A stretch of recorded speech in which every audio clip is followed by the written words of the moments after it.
Congress votes to spend the money. Then in a separate vote decides whether it's allowed to pay the bill. This is real. It's called the debt ceiling. Since 2011, this mechanism has triggered 3 separate credit downgrades. As of 2025, the United States doesn't hold a single AAA rating from any major agency. First time in over a century. And the fallout isn't just institutional. When this turns into a crisis, U.S. government borrowing gets riskier, and every loan tied to Treasury rates gets more expensive with it. Mortgages, car loans, student debt. The standoff in Washington shows up in your monthly payment. So how does a bill payment turn into a national crisis? And why does it keep happening? The debt ceiling is a legal cap on how much the federal government can borrow, not how much it can spend. Those are 2 different votes. Congress controls spending through the budget, separate process. By the time the debt ceiling comes up, the bills already exist. Salaries, contracts, benefits, interest on old debt. Signed, committed, legally binding. The ceiling vote doesn't decide whether to spend, it decides whether to pay for spending Congress already approved. Picture a restaurant. You walk in, you order, and you eat. The debt ceiling is the moment you look at the check and debate whether you're going to pay it or walk out on the tab. So what happens when the ceiling is hit? The government doesn't shut down overnight. The Treasury Secretary starts moving money between internal accounts, borrowing from federal employee retirement funds, suspending certain investments, shifting obligations from one book to another.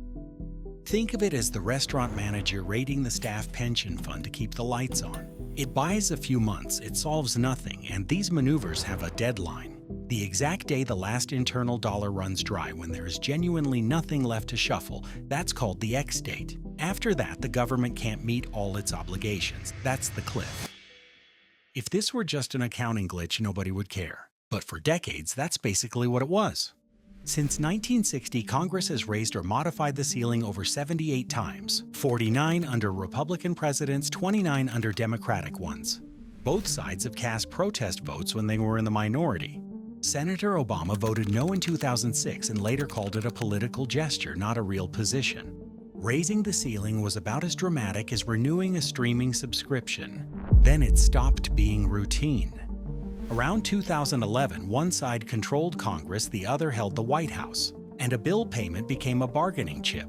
Not should we pay what we owe, but what do we get for agreeing to? That standoff produced the first credit downgrade in American history.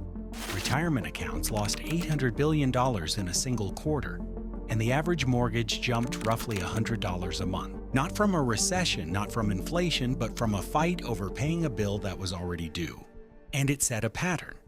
2 years later, a government shutdown collided with another ceiling crisis.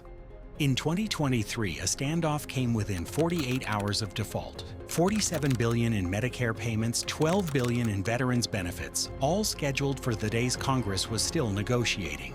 Then 2025, the largest single increase ever, $5 trillion party line vote. Because of that, 3 major credit agencies have now stripped America's top rating. The lever doesn't belong to a party, it belongs to whoever holds the votes. And when power changes hands, the mechanism stays exactly the same.